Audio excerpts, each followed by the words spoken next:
मधुसूदन ओझा जी के बारे में, उनके जो विज्ञान भाष्य के बारे में बहुत कुछ बातें हम लोगों ने सुन ली। विज्ञान भाष्य जो नामकरण किया उन्होंने, हम लोगों ने मान्य विद्वानों से बहुत सारे बातें सुनी। विज्ञान का सीधा सा जहां पर गीता का श्लोक है, ज्ञानंते हम सविज्ञानम इदम वक्ष्याम्य अनसूयवे, तो आचार्य शंकर विज्ञान का अर्थ करते हैं, कोई माने फिजिक्स या केमिस्ट्री की बात नहीं करते हैं। वो कहते हैं साक्षात अनुभूतम ज्ञानम विज्ञानम, कि जिस ज्ञान का हम लोगों ने साक्षात अनुभव कर लिया है उसको हम लोग विज्ञान कोटि में रखते हैं, और सामान्य जो बातें उसको हम लोग ज्ञान की कोटि में रखते हैं।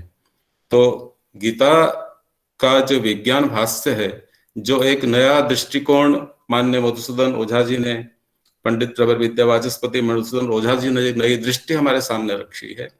निश्चित ही भगवान श्री कृष्ण ने जिस गीता के रहस्य को आत्मसात करके अनुभव किया है, उस अनुभव के बाद को उसके प्रत्यक्ष कराने के उद्देश्य से उन्होंने इस बात को हमारे सामने रखा।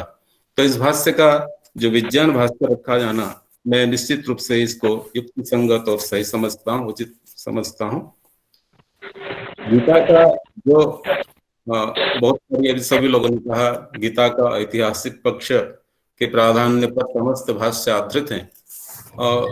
चलिए, ये तो निर्विवाद सत्य है कि गीता हमारा एक ऐतिहासिक तथ्य है। गीता का उपदेश महाभारत की घटना एक ऐतिहासिक घटना है, उसको नकारा नहीं जा सकता।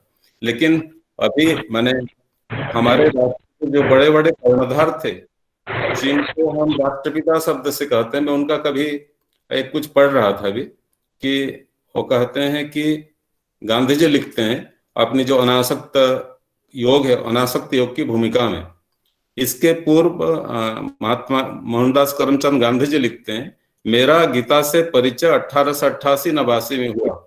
मैंने उस समय देखा कि गीता ऐतिहासिक ग्रंथ नहीं है। ये कहते हैं गीता ऐतिहासिक ग्रंथ नहीं है, राम और कृष्ण को भी मिथक पुरुष मानते हैं।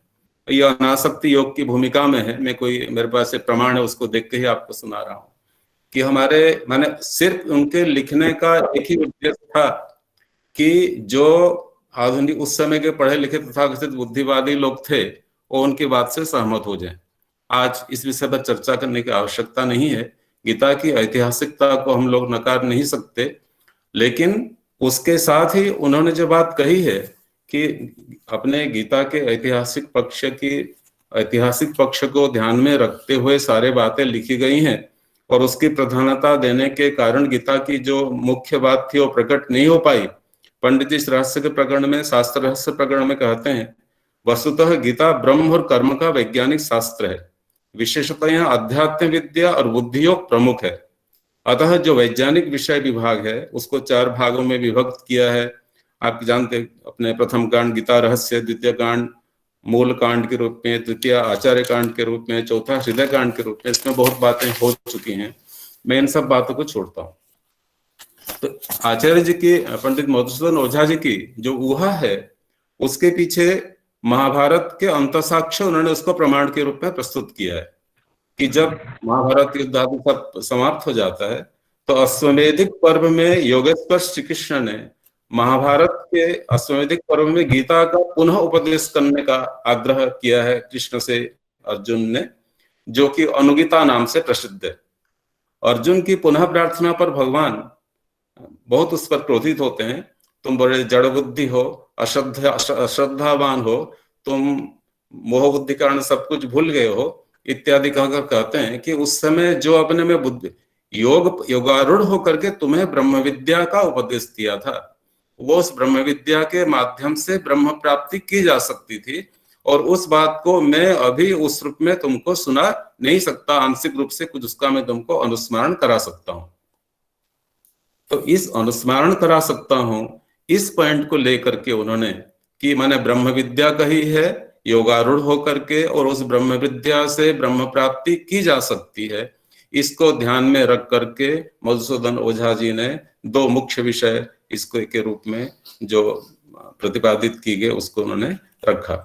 यहाँ एक सहज प्रश्न उठता है कि माने युद्ध के लिए अर्जुन तैयार है लड़ने के लिए, और युद्धरत मोहग्रस्त अर्जुन से युद्ध के लिए तैयार करना, विजय प्राप्ति कराना लक्ष्य था, न कि ब्रह्म प्राप्ति या ब्रह्म ज्ञान का देना।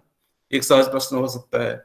इसका समाधान करते हुए उन्होंने, मधुसूदन ओझा जी ने बहुत सरल ढंग से इसका समाधान किया है। कृष्ण का अर्जुन के प्रति अत्यधिक प्रेम। वो कहते हैं अर्जुन को उन्होंने अपना साक्षात रूप माना है। जैसे विभूति योग के प्रसंग में आपने देखा गाना पांडवानाम धनंजय, कि पांडवों के बीच में जो है कि मैं साक्षात धनंजय हूं। और अर्जुन के प्रति जो कृष्ण की उक्ति है भीष्म पर्व में, वो सुनने लायक है।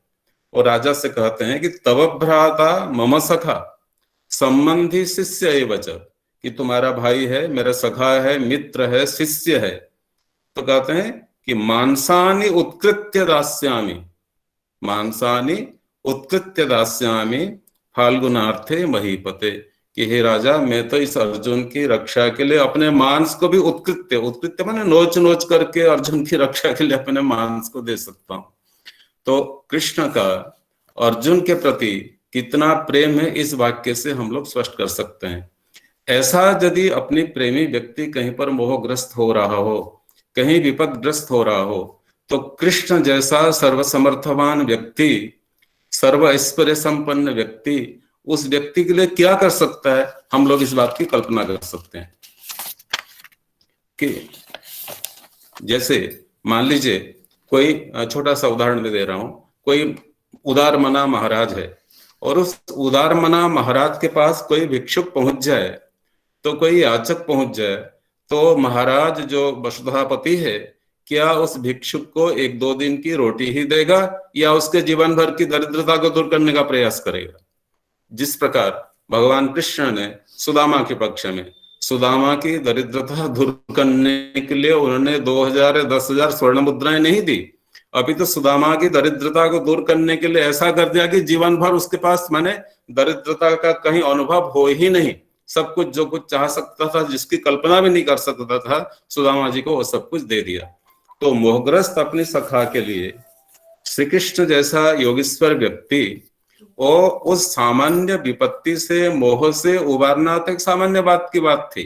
वो तो कहते हैं युद्धस्पजेता रणेन सपत्नान मयेव निहता सर्वैव, कि मैं सब शत्रु को मार चुका हूं तो युद्ध कर तो जीतेगा ही जीतेगा, तो कोई बड़ी बात नहीं।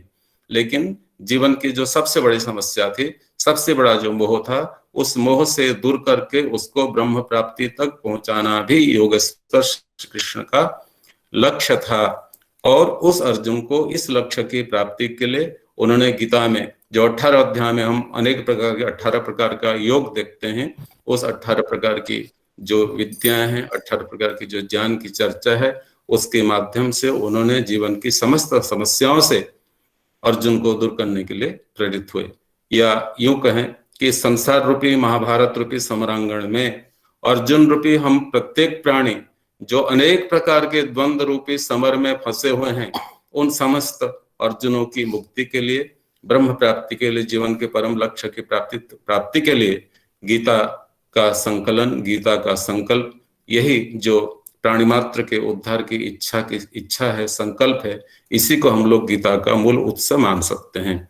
और इसी को आधार बना करके ही जो विज्ञान भाष्य की प्रवृत्ति हुई, मधुसूदन ओझा जी ने ईश्वर प्रवृत्त हुए हैं। दूसरी बात, आचार्य जी की भूमिका में मैंने देखा कि मधुसूदन ओझा जी से पूर्व आज भी गीता पर अनेक भाष्य टीका लिखे जा रहे हैं। एक ये भी बहुत बड़ा शोध का विषय कि गीता पर जितने भाष्य लिखे गए हैं, तो उन सब भाष्यों की समीक्षा हो। एक शब्द है मत और विमति। गीता शास्त्र का अपना एक मत है, अपना एक सिद्धांत है। विमति किसकी है? विमति हम लोगों की है। मेरा कुछ और मत है। रामानुज संप्रदाय का विशिष्टाद्वैत मत और है। माध्व संप्रदाय उसमें द्वैतवाद स्थापित करते हैं। वेदांती ज्ञानेज देखते हैं। त्रेतवादी लोग उसमें त्रेतवाद का दर्शन करते हैं। तो विमति हम लोगों की है। गीता की तो अपनी सम्मति है, अपनी मति है, अपना मत है। उस मत का दर्शन करने के लिए हम सभी को, चाहे हम लोग विज्ञान भाष्य पढ़ रहे हैं, चाहे माध्व भाष्य पढ़ रहे हैं, चाहे शंकराचार्य का भाष्य पढ़ रहे हैं, एक तटस्थ बुद्धि से हम लोगों को सभी शास्त्रों का अध्ययन करके उस शास्त्र के निष्कर्ष को पहुंचने का प्रयास करना चाहिए। एक सबसे बड़ी समस्या, एक छोटे से छोटे विद्वान, एक छोटे से छोटे अध्यापक, एक छोटे से छोटे विद्यार्थी, सबके साथ एक बड़ी समस्या पूर्वाग्रह की समस्या। हम लोग किसी भी शास्त्र को अपनी दृष्टि से देखते हैं। अपने पूज्य गुरुवजय स्वामी विवेकानंद जी महाराज का एक लेख है, वेदभाष्य या चूंचू का मुरब्बा उन्होंने एक लेख लिखा है कि जिसकी मर्जी वेद मंत्र की जो व्याख्या कर दिया, ठीक है, वेद अनेकार्थावे वेदा अनंतावे वेदा, वेद से अनंत प्रकार की ज्ञान हो सकता है, लेकिन इतना खींचातानी कर दें कि उसका कचुमर ही निकल जाए, तो ये दृष्टिकोण नहीं होना चाहिए। सभी पूर्वाग्रहों को त्याग कर को हम लोगों को एक उसकी जो सारगर्भित तथ्य है उस सारगर्भित तथ्य तक पहुंचने का हम लोगों को प्रयास करना चाहिए। और मान्य विद्वान मूर्धन्य पंडित मधुसूदन ओझा जी ने यही समझने का प्रयास किया है। एक ये जो अभी इस प्रकरण की बहुत चर्चा हो गई है, इमं विवस्वते योगम प्रोक्तवान हम अभ्यम विवस्वान मनोविप्राह मनोरिक्ष्वा कवि ब्रवीत। और अर्जुन ने इसमें से जो बुद्धि योग की बात कही, अव्ययम की बात, यहीं से मधुसूदन ओझा जी ने अव्यय बुद्धि योग की बात प्रारंभ की उन्होंने। इस प्रसंग से आगे अर्जुन प्रश्न करता है कि बहु ने क्या करते हैं कि बहुत सारे जन्म बीत गए, बहु ने व्यतीतानि जन्मानि तव चार्जुन तान्यहं वेद सर्वाणि नत्वं वेत्थ परन्तप। तो ये बात कि भगवान श्री कृष्ण ने परमात्मा इमं विवस्वते योगम प्रोक्तवान अहम अव्ययम, एक बात जो अहम मैं मई इत्यादि पद जहां पर भी आ रहे हैं, मान्य मधुसूदन ओझा जी ने तो इस बात को माने तीन कृष्ण के तीन अस्तित्व माने मानव से कृष्ण, कृष्ण ईश्वर कृष्ण और अव्यय कृष्ण करके तीनों के अलग अलग व्याख्या करके एक भगवत सत्ता के साथ एकता स्थापित करने का प्रयास किया है। मैं तो आर्य समाज की परंपरा से पढ़ने समझने वाला व्यक्ति यह बात मैं अभी तक नहीं समझ पाया। इस प्रसंग में मैं जहां तक समझ पा रहा हूं कि क्योंकि भगवान कृष्ण अवतार ये बहुत बड़ा, आज तक इस विषय में अनेक चर्चा हो, इसका समाधान नहीं किया जा सका आज तक भी कि परमात्मा अवतार लेते हैं यानी भगवान कृष्ण कृष्ण थे नहीं थे, किंतु एक योगीश्वर परम पुरुष के रूप में हम सब उनको मानते हैं। दो चार अपने गीता में जहाँ क्षर और अक्षर पुरुष की चर्चा है, वहां पर स्वयं गीता में कहा गया क्षरः सर्वाणि भूतानि कुटस्थोऽक्षर उच्यते। जो कूटस्थ है, अविचल है, कूटस्थ का क्या अर्थ है आप सभी विद्वज्जन समझते हैं। जो कूटस्थ है उसको अविचल कहते हैं। और भगवान श्री कृष्ण जैसा योगीश्वर व्यक्ति जो अपने केवल स्थूल शरीर पर काम नहीं कर रहा है, हम लोग सामान्य व्यक्ति केवल अपने स्थूल शरीर, स्थूल मन, स्थूल बुद्धि के आधार पर चीजों को समझने का प्रयास करते हैं, और जो हमसे थोड़े योगी लोग होते हैं अपने सूक्ष्म शरीर से भी काम लेते हैं। लेकिन योगेश्वर जैसे सिद्ध महापुरुष, वो लोग अपने जो कारण शरीर से भी सब कुछ देखने समझने की क्षमता रखते हैं। तो शुरू इस और कारण शरीर इस समस्त कल्प में, जब तक यह कल्प या सृष्टि कल्प रहता है तब तक कारण शरीर की सत्ता रहती है, और उस कारण शरीर के माध्यम से किस युग में किसने क्या किया, किसको क्या कहा, इस सब की ज्ञान उसको होता है। और इसी की चर्चा मेरे समझ से वहां पर है कि जो परमात्मा ने शुरू में ज्ञान प्रदान किया, वही ज्ञान की परंपरा आगे मैं बढ़ा रहा हूं। अभी माननीय डॉक्टर मयूरी जी ने बहुत सुंदर ढंग से गीता शब्द का निर्वचन किया। इस पर आपने बहुत सारे विद्वान मान्य जयंत जी ने भी चर्चा की थी गीता के अपने सारे उदाहरण दे करके कि गीता जो है पहले जो बात स्वल्प से कही गई है उसका विस्तार से प्रदान करना। और अभी मयूरी जी कह रही थी सामासु गीतिक्षा, कि संक्षिप्त से कही हुई बात को विस्तार से कहने का नाम गीत है। और गीतासु उपनिषत्सु, ये जो स्त्रीलिंग का गीता का प्रयोग है, उपनिषद ब्रह्म विद्या आदि के विशेषण के रूप में इसका प्रयोग हुआ है। तो निश्चित रूप से श्री कृष्ण के द्वारा माने श्री कृष्ण का आविर्भाव, श्री कृष्ण जी का प्राकट्य महाभारत काल में हुआ, द्वापर युग में हुआ। तो क्या त्रेता में, सत्य युग में इस विद्या का, इस अव्यय विद्या का, इस योग विद्या का दर्शन करने वाले कोई ऋषि महर्षि नहीं हुए थे क्या? निश्चित रूप से हुए थे। उन्हीं विद्याओं को आज के इस युग में महाभारत काल में श्री कृष्ण जी ने विस्तार पूर्वक प्रतिपादित किया। इस दृष्टि से जो अपने मधुसूदन ओझा जी ने भी इस बात को कहा है कि मैंने उस बात को उन्होंने दुर्जन परितोष न्याय से करके दिखाया है कि कुछ लोग ये मत प्रतिपादित करते हैं, उस मत को भी स्वीकार करते हुए उन्होंने इस चीज को रखा हुआ है कि पहले जो बातें सूक्ष्म रूप से प्रतिपादित थी, उस सूक्ष्म तथ्यों को, ब्रह्म विद्या को इस बात में बहुत विस्तार से कही गई है, इसलिए इसका नाम गीता रहा।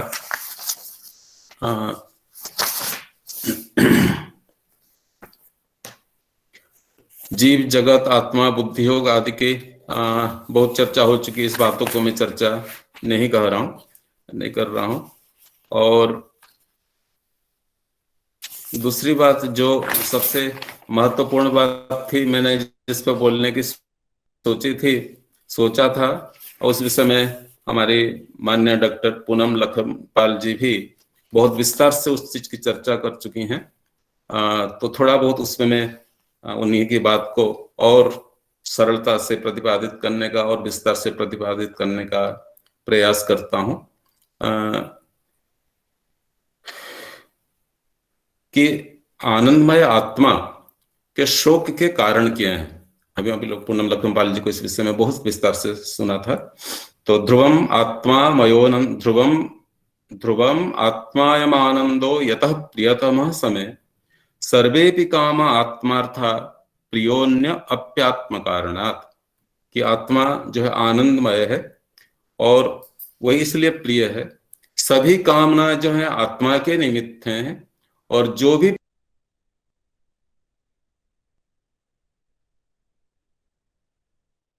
सर माइक आपका बंद हो गया सर।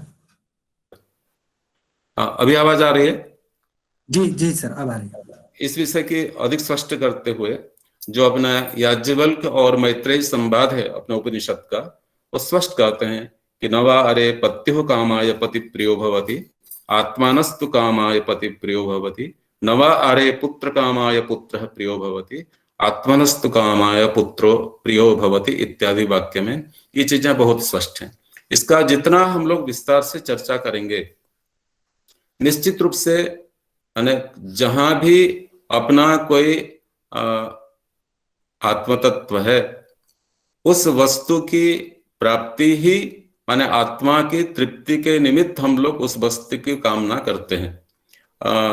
अपने चित शक्ति विलास नामक पुस्तक है, संभवतः अपने जो संपूर्णानंद जी हैं, जो अपने संपूर्णानंद जी पूर्व मुख्यमंत्री हुए उत्तर प्रदेश के, तो उसकी भूमिका का भी पढ़िएगा कि हम लोग जो कुछ भी कामना करते हैं, कि धन की कामना करते हैं, यश की कामना करते हैं, पुत्र पौत्री कामना करते हैं, पति की कामना करते हैं, स्त्री पुरुष पत्नी की कामना करता है, तो यह सब एक अपना आत्मा का विस्तार ही है। अपने आत्म तत्व की विस्तार जहां जहां व्यक्ति देखता है, वहीं आत्मसंतोष की प्राप्ति और वहीं उसको आत्मसुख की उपलब्धि, ये सब कामना के पीछे भी अपना एक संपूर्ण विस्तार की कामना ही वहां लक्ष्य है। तो और जो कुछ ये हम लोग कामना करते हैं, उसकी प्राप्ति से व्यक्ति थोड़ी देर के लिए उसके सुख की अनुभूति करता है। कि कामनाएं आत्मा के लिए ही होती हैं। आनंद सच विज्ञान ज्योतिषी हेते स्फुटम पापमा वृतेद विज्ञाने नानंद साधु भाषते। कहते हैं ये जो आनंद है, आनंद क्या है?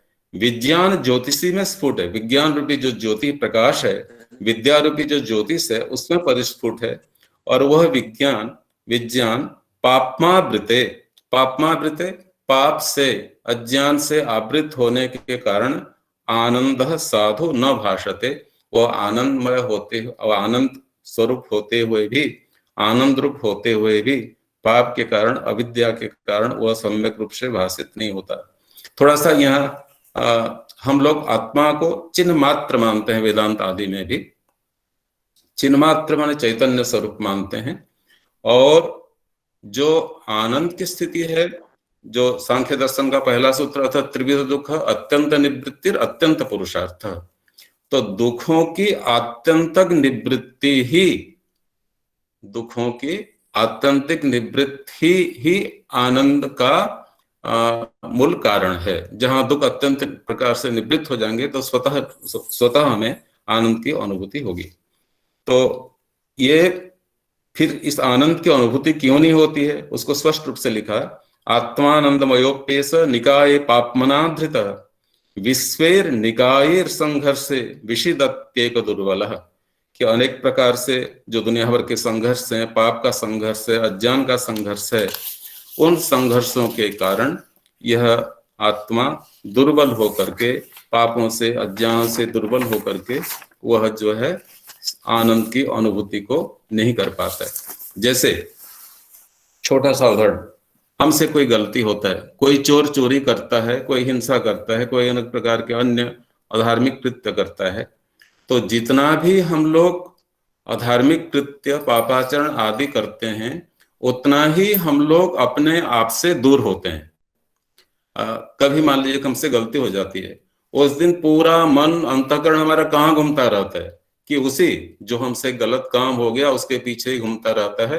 तो जो वेद मंत्र इस बात को बहुत स्पष्ट रूप से करता है कि अश्रद्धाम अनृते दधात श्रद्धा गुम सत्य प्रजापति, कि कहीं भी हमसे चोरी जारी कोई मिथ्या कर्म पापाचार हो रहा है तो निश्चित रूप से उस कर्म के प्रति हमारे मन में पहले अश्रद्धा का अभाव पैदा होता है, और जो सत्य स्वरूप है, जो श्रेष्ठ कर्म है, जो ज्ञान है, विद्या है, जो धार्मिक कृत्य है, उसके प्रति हमारे मन में सहज परमात्मा ने श्रद्धा का अभाव, उसके प्रति आस्था का अभाव, एक उल्लास का अभाव दिया हुआ है।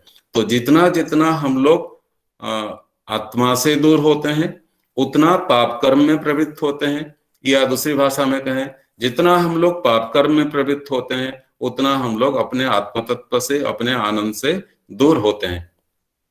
इसी को आगे बहुत विस्तार से माननीय लखनपाल जी ने समझाया था, बुद्धि योग की बात करके, जो धर्म ज्ञान वैराग्य ऐश्वर्य आदि की बात की थी, कि ये जो सात्विक सांख्य में आप लोग जो बुद्धिसर्ग है, आप सभी पढ़े विद्वान लोग, संस्कृत के विद्वान बैठे हैं, जो सांख्य का बुद्धिसर्ग है उसमें स्पष्ट माने जो सात्विक बुद्धि है उसके धर्म रूप है, ज्ञान है, वैराग्य है और ऐश्वर्य है, और उसका उल्टा अधर्म अज्ञान अवैराग्य ऐश्वर्य इत्यादि हैं। यदि हमारी बुद्धि सात्विक है तो जीवन में धर्म, जीवन में ऐश्वर्य, जीवन में ज्ञान ये घटित होगा ही होगा। और जितना हम लोग हमारी बुद्धि पापाचरण हो गए, अभी मैं पिछले दिनों पढ़ रहा था कस्मिक केमिस्ट्री। कस्मिक केमिस्ट्री क्या, जैसे केमिस्ट्री है कस्मिक पूरे ब्रह्मांडीय केमिस्ट्री, कि उसमें संक्षिप्त रूप से यही कि जैसे शरीर में हमारे कोई चीज गलत हो रहा है पूरा शरीर प्रभावित होता है, ऐसे ही कोई पूरे ब्रह्मांड में कहीं भी कोई गलती हो रही है तो पूरा ब्रह्मांड प्रभावित हो रहा है। जैसे छोटा सा कंकड़ आप तालाब में फेंको तो तालाब के जल में निश्चित रूप से तरंगें फैलेंगी, भले ही तरंग सूक्ष्म हो आप देख न पाए। तो हमसे भी कोई पापाचार हो रहा है तो निश्चित रूप से दुख तो मिलेगा ही मिलेगा। हम सभी को शाकुंतल का 5वां अंक निश्चित याद होगा, जहां कण्वाश्रम से ब्रह्मचारी पहुंचते हैं और राजा को सूचना मिलती है कि कण्वाश्रम से ब्रह्मचारी आए थे, तो वहां राजा के मन में अनेक प्रकार की शंकाएं उठी, क्या हो गया, राजा के तपोवन से ब्रह्मचारी कैसे आ गए। तो उसमें ये भी है चिंता, उसमें पूरा श्लोक मुझे नहीं याद आ रहा है, आहोस्वित ममापचरित विष्टम्भितो वीरुधाम, किसी ने मुनियों पर अत्याचार कर दिया, कहीं वह जलफल मुक्त नहीं हो गया। तीसरी बात कहते हैं ममापचरित ही, ममापचरित मेरे दुष्चरित्रों से, आहोस्वित ममापचरित विष्टम्भितो वीरुधाम, वीरुधाम तपोवन के वृक्षों में फल वनस्पति ताना नहीं बंद हो गया। तो राजा के दुष्चरित्र से तपोवन के वृक्षों में फल फूल आना भी बंद हो रहा है। इस प्रकार के बहुत सारे प्रसंग महाभारत में भी हैं। जब उन सारे प्रसंगों को चले, प्रसंग से बाहर की बातें हो जाएंगी, तो निश्चित रूप से हम जो कोई भी आचरण करते हैं वह केवल हमें शोक का, दुख का कारण होता ही होता है। इस प्रसंग में आगे लिखते हैं, पाप आवरण के नाश होने से संघर्ष नष्ट होता है, संघर्ष की निवृत्ति से दुख समन की स्थिति आती है और सुख की प्रतीति होती है। इससे आत्मा की आनंदमय स्थिति का आभास होने लगता है। आनंदानुभूति न होने के कारण 3 कारण बताए हैं, जिसका बहुत विस्तार से लखनपाल जी चर्चा कर चुके हैं, मान्य लखनपाल जी। अज्ञान, विद्या कार्य का वैषम्य, अविद्या बुद्धि आदि 4 वेद से एक के भी संबंध से आत्मा के विद्या का मालिन्य शोक का कारण बनता है। तो इसके लिए क्या करें वो लोग, तो इति जिज्ञासमानेभ्यो गीता शिक्षयति नः, कि इस शोक के, दुख के, क्लेश के कारण के निवृत्ति के लिए गीता क्या शिक्षा दे रही है हमें? आत्मा वै साक्षात क्रियताम समत्वम योग इष्यताम, कि आत्मा का साक्षात्कार करें और समत्व योग को चाहें हम लोग। तो आत्मा साक्षात करें। सारे हमारे शास्त्र, पूरा भारतीय दर्शन, पूरी भारतीय संस्कृति एक ही कि सारा का एक ही लक्ष्य है, यही कि आत्मदर्शन हो जाए, कि मनुष्य से महामानव और महामानव से देवत्व के प्रस्थान हमारा कैसे है। पूरा जो भारतीय संस्कृति है, वैदिक दर्शन है, सारा का एक ही प्रयास है। और याज्ञवल्क्य का श्लोक है ना, क्या है, सही युक्त परोधर्म यत योगेन आत्मदर्शनम, कि वही सर्वश्रेष्ठ धर्म है जो योग के द्वारा हम लोग आत्मदर्शन कर लें, आत्म साक्षात कर लें। बाकी आप जो भी कर रहे हैं, घंटी बजा रहे हैं, पूजा पाठ कर रहे हैं, धूप दिखा रहे हैं, यज्ञ कर रहे हैं, स्वाहा कर रहे हैं, ये सब उनके एक एक अंश है, एक एक पल्लव है, एक एक पत्ते हैं। लक्ष्य है आत्म साक्षात्कार। आत्मवारे द्रष्टव्यो मंतव्यो श्रोतव्य नितिध्यासितव्य इति। क्यों आत्मा का साक्षात्कार करें? इसलिए आपको आनंद चाहिए तो आनंद वाले के पास तो जाना पड़ेगा ना। प्रकृति त्रिगुणमयी है, प्रकृति आपको सुख दुख का अनुभव करा सकती है, वो आनंद प्रदान नहीं कर सकती है। तो आनंद जिसके पास है उसके पास जाना पड़ेगा। प्रकृति के सुख दुख, त्रिगुण के सुख दुख, खट्टे मीठे अनुभव तो हम लोगों को मिल पाएंगे। समत्व की बहुत विस्तार से चर्चा किया मान्य नखलपाल जी ने। इस संबंध में एक बात मैं सुनना चाहूंगा। जो समत्वम योग उच्यते वाली बात है, और वहां बुद्धि, विद्या और ब्रह्म और कर्म की बात कही गई है। वहां पर एक जो अपने ईशावास्य उपनिषद का मंत्र है उसको भी कोट किया आचार्य ने। अंधन तमः प्रविशन्ति ये विद्या उपासते ततो भूय इवते तमा यो विद्यायाग्रतः। शंकर भी वहां पर अविद्याम का यज्ञादि कर्मकांडम करते हैं। तो दो कर्मकांड आदि कर्म में जो फंसे हुए हैं, और तो कर्म और ज्ञान दोनों की बात कही गई है कि कर्म से हम शक्ति प्राप्त करें, जीवन की जो समस्या, उन समस्याओं को दूर करें, और जो विद्या है सा विद्या या विमुक्त है, उस विद्या के द्वारा ब्रह्म तत्व की प्राप्ति करें। यह समत्व की स्थिति है। बुद्धि साम्य की बात कर रहे थे। बुद्धि साम्य से धातु साम्य, अभी तो इस विषय में बहुत चर्चा हो गया। मैंने संस्कृत विभाग में पिछले दिनों कुछ उपकरण बताए कि हमारे बुद्धि वैषम्य से किस प्रकार से शरीर में अनेक प्रकार की बीमारियां पैदा होती हैं। स्वामी रामदेव जी का पूरा इतना बड़ा पुस्तक है कि चिंता, क्रोध, वैमनस्य, काम आदि से किस प्रकार से हमारे शरीर में अनेक प्रकार की विकृतियां पैदा होती हैं, और समत्व से हमारे शरीर के रोग हमारे दूर होते हैं। एक छोटा सा उदाहरण दे रहा हूं आपको, पतंजलि योग दर्शन का। तज्जपस तदर्थ भावनम, परमात्मा ने तस्य वाचक प्रणवस तज्जपस तदर्थ भावनम, आगे ओंकार की जप का फल बताया है। क्या फल बताया है? ततः प्रत्यक्ष चेतनाधिगमो अप्यंतराया भावश्च, कि ओंकार के जप से प्रत्यक्ष चेतना आत्म तत्व का दर्शन होता है और जीवन के अंतराय विघ्न दूर होते हैं। विघ्न में सबसे पहले किसको गिनाया? व्याधि, व्याधि, स्त्यान, संशय, प्रमाद, आलस्य, अविरति, भ्रांति, दर्शन, अलब्ध भूमिकत्व, चित्ते विक्षिप्ते अंतराय। तो सबसे पहले व्याधि को गिनाया। मुझे कुछ दिन महर्षि महेश्वरी के साथ भी काम करने का अवसर मिला। कब की बात है? 87-88 की बात है। तो उन दिनों ध्यान का, भावातीत ध्यान की चर्चा चल रही थी। तो उन्होंने ये सिद्ध किया प्रयोगों से कि जो भी व्यक्ति आधा घंटा 3-6 महीने तक सुबह शाम नियमित रूप से ध्यान करता है, उसके शरीर में जो हमारे विभिन्न प्रकार के ग्लैंड्स हैं, उन जो शरीर को स्वस्थ रखने वाले ग्लैंड्स हैं, वो सक्रिय होती हैं, जिनसे शरीर की रोग प्रतिरोधक क्षमता बढ़ती है और व्यक्ति निरोग होता है। हमारे यहाँ प्रसिद्धि है, ऋषयो दीर्घ संध्यत्वा दीर्घमायुर अवाप्नुवन। ऋषि लोग लंबी लंबी आयु कारण किस लिए हुआ करते थे? कि लंबे लंबे समय तक, दीर्घ काल तक संध्या समाधि में रहते थे, इसलिए चिरायुष्य को, सुस्वास्थ्य को प्राप्त हुआ करते थे। तो बुद्धि समत्व से ही इस प्रकार की जो स्वास्थ्य की अनेक समस्याएं हैं वो प्राप्त होती हैं। बाकी समता की तो 5 प्रकार की समत्वा की चर्चा वहां पर की गई है, जो अनाशक्ति कर्म योग, समत्व योग, ईश्वरार्पण इत्यादि। यज्ञ कर्म, यज्ञार्थ कर्म, यज्ञार्थ कर्म की छोटी सी परिभाषा। हमारे यहाँ अग्निहोत्र सबके लिए नियमित किया गया है। ब्रह्मचारी के लिए, गृहस्थ के लिए, वानप्रस्थ के लिए। सन्यासी क्योंकि स्वयं वो यज्ञमय हो जाता है, अग्निमय हो जाता है, लाल कपड़ा पहनता है, इसलिए सन्यासी क्योंकि स्वयं यज्ञ रूप हो गया है, इसलिए उसको यज्ञ से मुक्ति दे दी गई। भैया तुम तो परफेक्ट हो गए, यज्ञ की जरूरत नहीं है। तो रोज अग्निहोत्र करने का क्या उद्देश्य? अग्निहोत्र रोज करने के पीछे, यज्ञ करने की यही कि इदं न मम की भावना, कि जो कुछ मैं समाज के लिए अर्पित कर रहा हूँ, राष्ट्र के लिए अर्पित कर रहा हूँ, विश्व के लिए अर्पित कर रहा हूँ। अपने गुरुवर बहुत सुंदर व्याख्या करते हैं, जैसे अग्नि में आहुति डालने से चारों तरफ सुगंधि फैलती है, सबका पोषण होता है, ऐसे जिन कर्मों के करने से हमारे राष्ट्र में, समाज में, परिवार में चारों तरफ सुगंधि फैले, वो सारे कर्म यज्ञ कर्म है।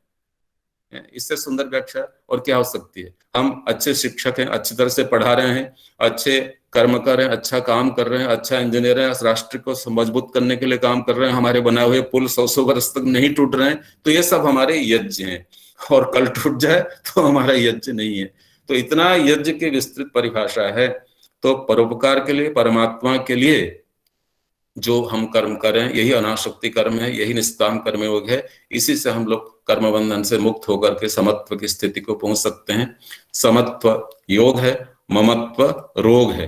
समत्व योग है, उल्टा ममत्व रोग है। तो आज ममत्व के कारण ही सारी बीमारियां, जो कोरोना फोरोना सारा चक्कर इस चक्कर में है। तो अधिक कुछ मैं नहीं कह करके परमात्मा से यही प्रार्थना करता हूं कि आप सब लोगों ने ऐसा सुंदर अवसर दिया।